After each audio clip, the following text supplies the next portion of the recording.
Happy New Year. Welcome to those of you who are here live or those of you that might be watching a replay. It's good to see you, and it's good to see that you are starting off the new year from a place of making it one of your best years yet. So here's what nobody tells you about New Year's resolutions. Um, your plan to fix burnout in 2026 is probably going to make it worse. That's right. I said your plan is likely to make your burnout worse. And I know that you want 2026 to be different. You want to stop running on fumes, finally. You want to leave work at a reasonable time without guilt. You want to be present with your family instead of mentally still being at work during dinner. And like most high achieving working parents, you're probably planning some version of the same approach you've tried before. Better time management, a new productivity app, maybe a morning routine overhaul, stricter boundaries that you'll actually stick to. But here's the problem. The reason your past attempts collapsed isn't because you lack discipline. It's because your overachieving, perfectionist mind convinced you that you could overhaul everything at once, even when you're already depleted. Think about it.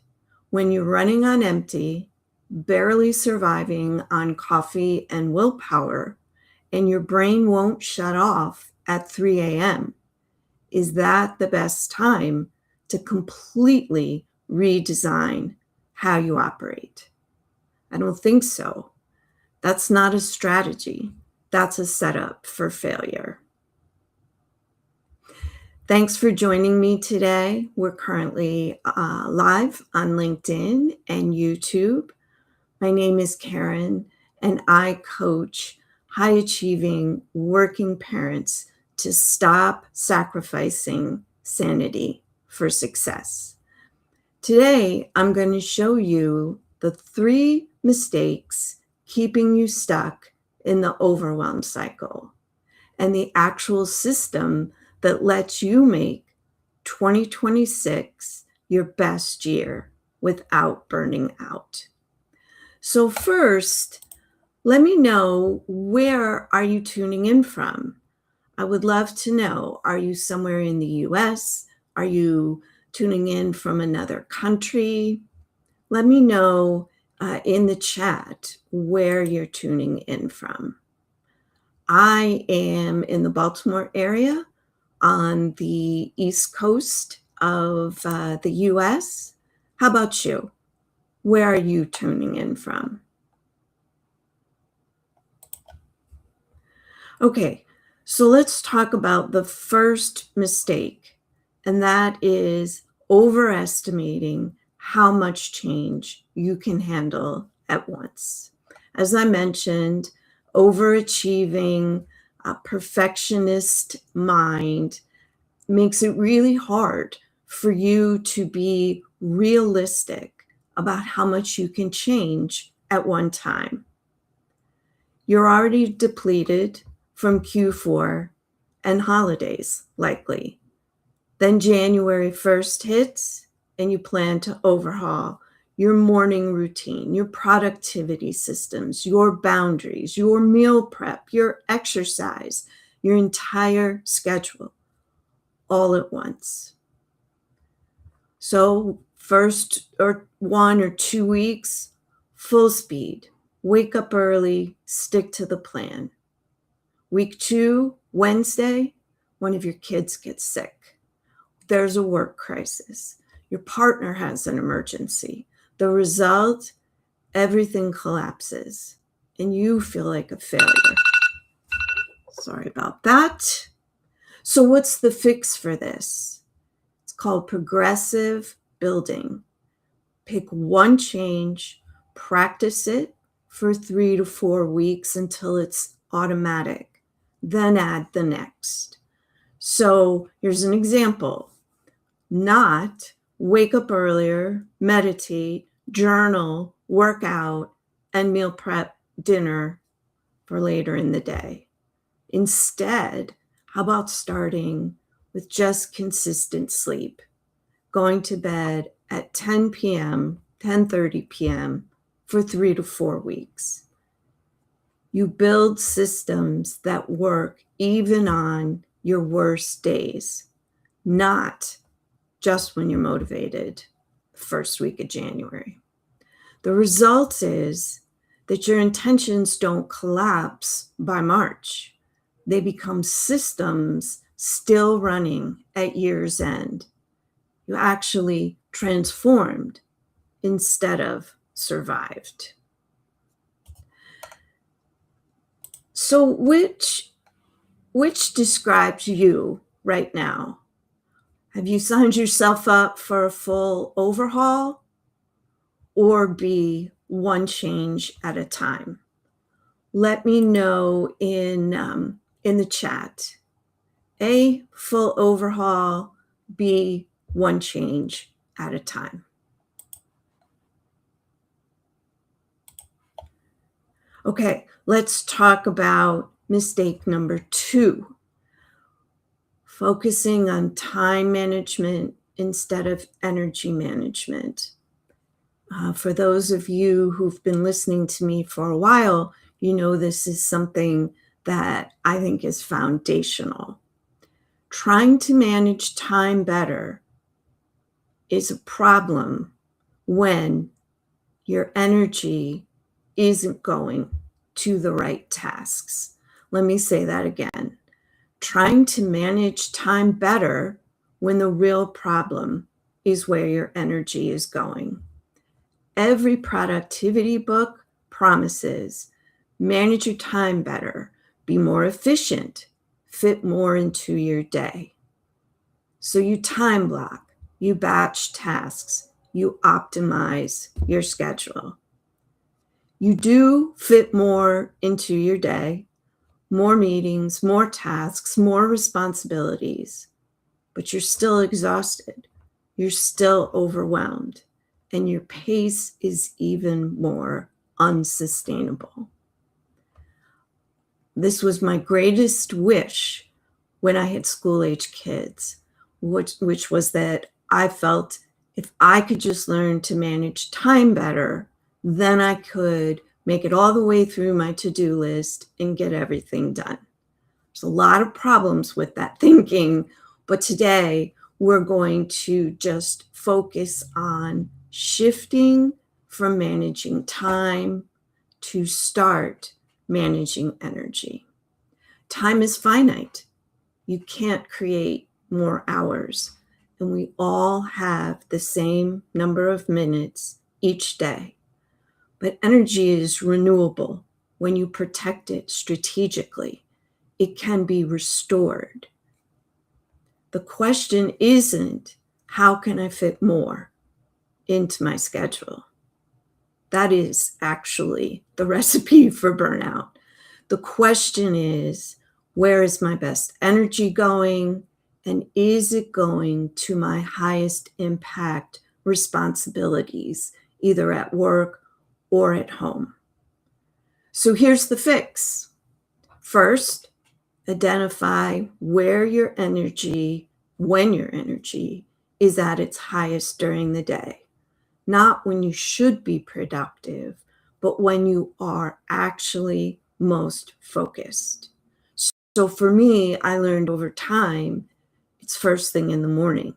I've actually, over the past year, become more of an early riser who can start my work much earlier, because that's when I'm able to focus the best. And it's when I can work smarter and more efficiently. Second, after you've identified when your energy is the highest during the day, take a look at your calendar and audit. What are you currently doing during those peak hours? Be honest with yourself. Do you have focus time blocked?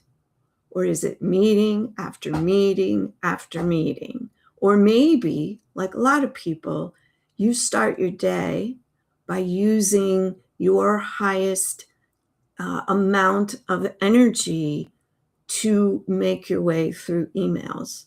And then email ends up dictating the pace of your day and what you actually accomplish. It's reacting to others' needs and not you matching your best energy with those high impact responsibilities that move the things that are important to you forward. So once you've figured out what's the alignment between your peak energy times and the tasks that you've been typically doing during that time, protect 1 hour of peak energy time 2 to 3 days next week.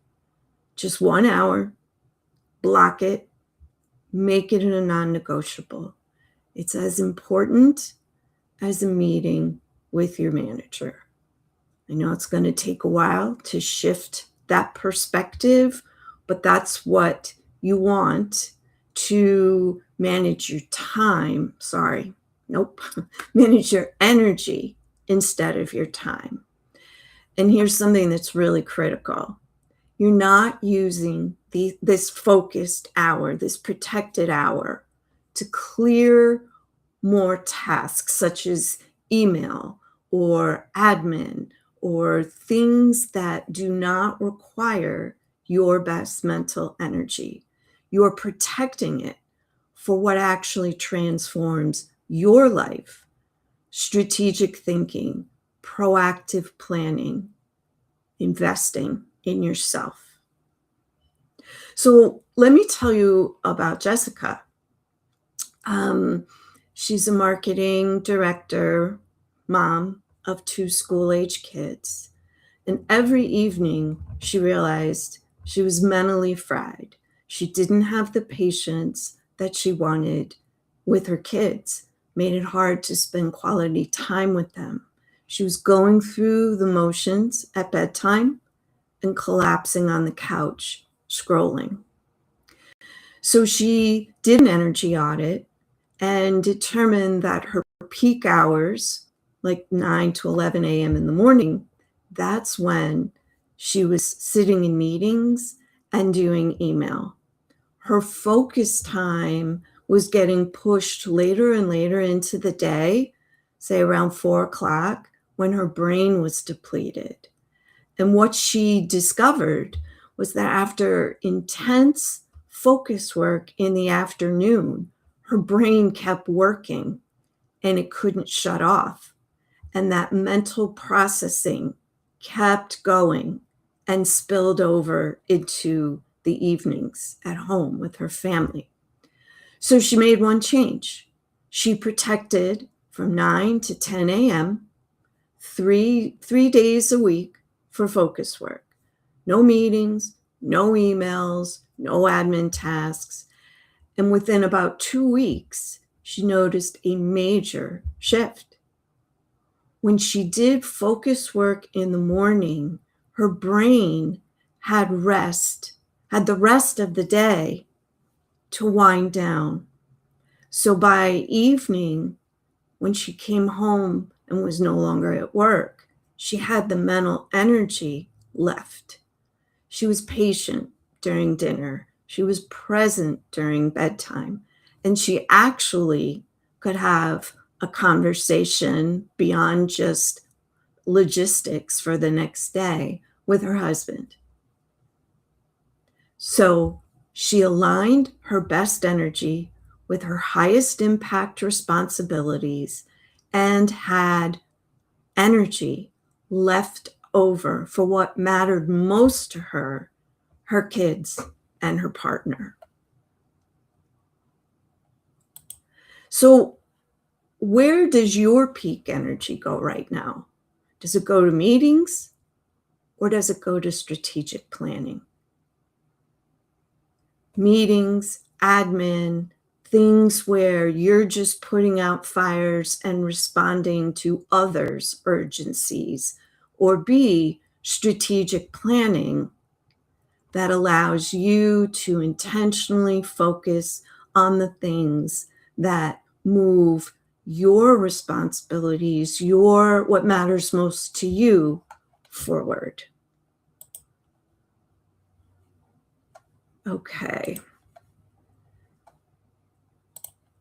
Um, if you are enjoying this live stream, I would love for you to give it a like.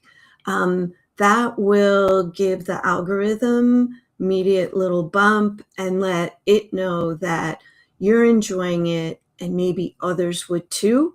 So they should push it out to more people. So I'd really appreciate if you do that. Okay, let's move on to mistake number 3 that's contributing to burnout. So that's having no planning system for strategic choosing. So the problem is you have no planning system to strategically choose based on your top priorities and your energy levels. So a typical day without a system might look like you wake up, you check email. While your kids are having breakfast, you're responding in Slack, you're jumping into fires. Someone asks for a meeting.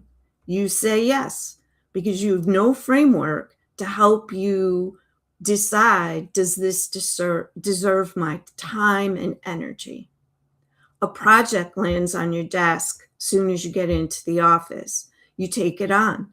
Again, no system to evaluate actual priorities. Your partner asks you to handle something. You add it to your mental load. No process for deciding what's truly yours. Side note, if you're a people pleaser, all of these things are on steroids. So by the end of the day, you've been productive, you've checked things off your to-do list, you've responded to everyone, but you haven't moved forward on what actually matters to you and your goals. You've been busy, but you have not been strategic. And when you do that day after day, you get to the end of the week and feel like you actually did not make progress towards your goals. Same thing at the end of the month, and forget about truly being on target for what matters most at work and at home by the end of the quarter. So here's the shift from reactive overwhelm to proactive leadership. Having a planning system that helps you make strategic choices aligned with your top priorities and your energy levels. So it's not just a to-do list, not just a calendar. It's a system that answers, what are my top 3 priorities this week? When do I have peak energy for my high impact work? What can I say no to because it doesn't align with my priorities or energy levels? And what's a real urgency versus a manufactured one? So here's the fix. It's a strategic planning system that I used all of 2025 and just keeping right on with it in 2026 because it improved my productivity exponentially in 2025. So here's what it looks like. You block 15 minutes each week on, say, a Friday afternoon or a Sunday evening to plan proactively.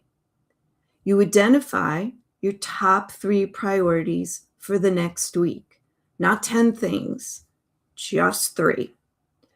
You map those priorities to your energy. When are you most focused? You protect those hours. Here's a little pro tip. I actually start my weekly planning by planning my workouts.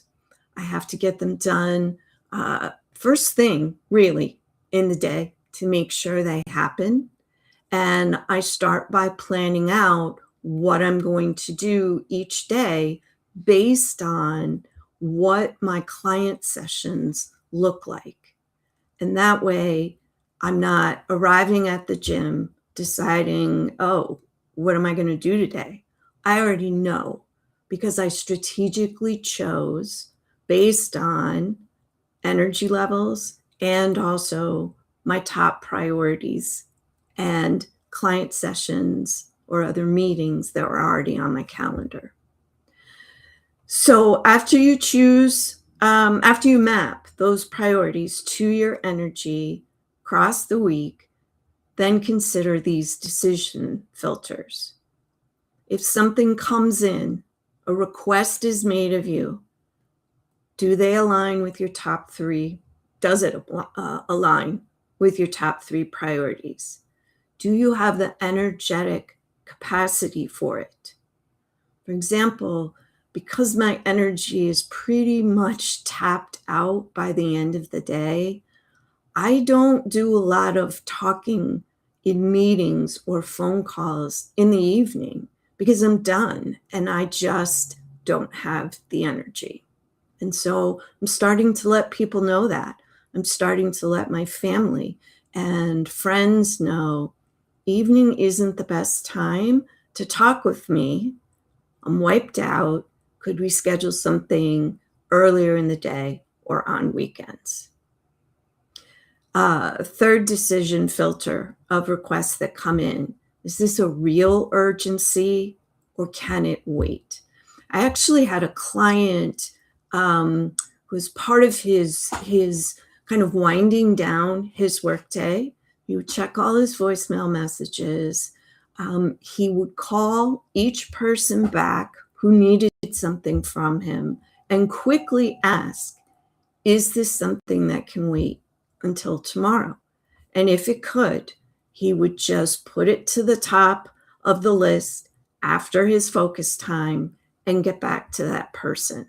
So he responded, but he also set a boundary. If this isn't urgent right now, I need to move it to the next day so that I can finish my work day, honor the work-life boundaries that I've set for myself, and make my way home to my family. So this system doesn't eliminate urgencies, but it does give you a framework to handle them strategically. So let me tell you about Mark. He's a senior consultant, a dad of 3, and he learned through reviewing his monthly effort reports that between evening work he was doing and weekend catch-up, he had worked the equivalent of 1 free month in the previous year.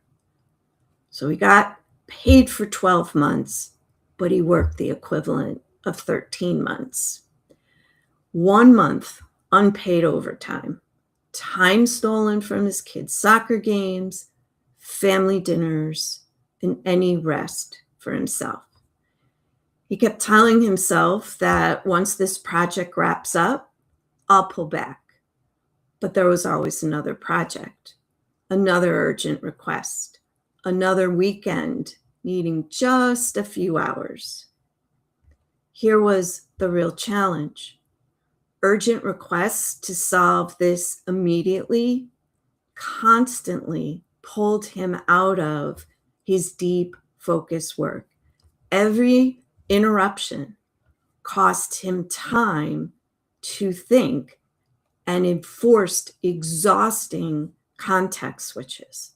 Has that ever happened to you where you're bouncing from one thing to the next and Not only does it take you more time to get back into that new context, but the more you do it, the more your brain gets fatigued. So after implementing a weekly planning routine, he identified his top 3 priorities each week. He mapped them to his peak energy hours. He delegated recurring tasks to team members. That meant, side note, he had to have the right team members on his team in order to do that delegation, but he took care of that as well. And here was a game changer. He started culling non-essential meetings, which likely saved him about 3 hours a week. And then he intentionally scheduled at least one fun thing to do each weekend, and he protected that time. Within a month, his evening weekend work dropped by about 80%. Knowing that that work was going to be free and non-compensated was quite the motivator for him. He wasn't working less hard. He was just working more strategically. That delegation to other team members allowed him to focus on the things that he was uniquely qualified to do. It also allowed him to see that he couldn't be the only one on the team that knew how to do a very important function for the team. He needed to build some capacity in his team members so that he wasn't the only expert. That was part of what was causing him to work in the evenings and on the weekends. With the extra time, he started going to the gym regularly, playing music again, things that he'd abandoned for years. And what surprised him the most was he actually gained energy, not less. He had a system for strategic choosing instead of reactive responding. All of that due to 15 minutes of strategic, consistent weekly planning. So, do you have a consistent weekly planning system? Yes or no? Drop it in the chat for me. I'd love to know. I will be honest and say it wasn't until last year, best I can remember, that I developed this consistent weekly planning system. Don't know why it took me so long, but it's been so impactful that it makes me wonder what I could have accomplished if I had started it much earlier in my work and life. So how about you? Do you have a weekly planning system? Yes or no? Okay, so let's bring all of this together. We've talked about 3 fixes. So when you combine the 3 fixes, you have progressive building that creates lasting change. You have energy management that aligns your best energy with your highest impact responsibilities. And you have a strategic planning system that keeps you proactive instead of reactive. And those 3 fixes together, that's when you stop surviving and start thriving. That's when your January intentions become systems still running in December. That's when 2026 becomes your best year, not another year that you just survived. So which of these 3 fixes resonates with you the most? 1, progressive building, 2, energy management, and 3, weekly planning. Just put a 1, 2, or 3 in the chat to let me know. Okay, great. So here's what I want to invite you to. You don't need to overhaul your entire life in January. You don't need to fix everything at once. In fact, I advise against it. You don't need another overwhelming transformation plan that collapses when real life hits. You need one thing, that 1 hour of focused energy daily. But again, here's the critical part. That hour isn't for cramming more work tasks into your day. It's not for clearing off more items on your to-do list. That hour is for investing in yourself, your goals, whether it's career advancement, it is your own personal development, your health and wellness. It's for you. It's for the strategic thinking that redesigns your approach. It's for the planning that creates sustainable systems instead of managing chaos better. It's for the coaching that helps you uncover your blind spots and learn new strategies to help you make the progress you'd like to make. That 1 hour becomes your transformation engine, the space where you build everything else. This is exactly what I teach inside the Power Hour system. It's a 90-day intensive. It isn't a massive commitment. It's a systematic approach to reclaiming 1 hour of focused energy daily so you have the capacity to make bigger changes later.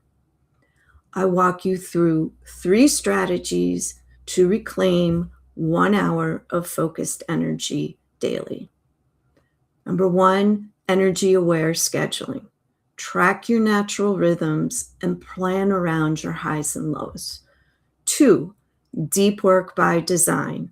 Protect your peak energy for your highest value responsibilities. And then 3, weekly planning and daily check-ins. This builds a simple rhythm that keeps you aligned with what matters most. There's no fluff, no generic productivity advice, just the practical system that creates the capacity that you need to stop surviving and start thriving. The Power Hour system is available free inside my community called Rebalance You, the community where overwhelmed achievers become energized leaders. If you're interested in the Power Hour system, comment energy in the chat, and I'll send you a link to join the community. Thank you for being here. I'll see you next week for my next Rebalance You Live. I'm super excited for 2026. It can be our best year, but not if you overwhelm yourself by trying to fix everything at once. Start with just 1 hour and invest in yourself. See what becomes possible. I'll see you inside.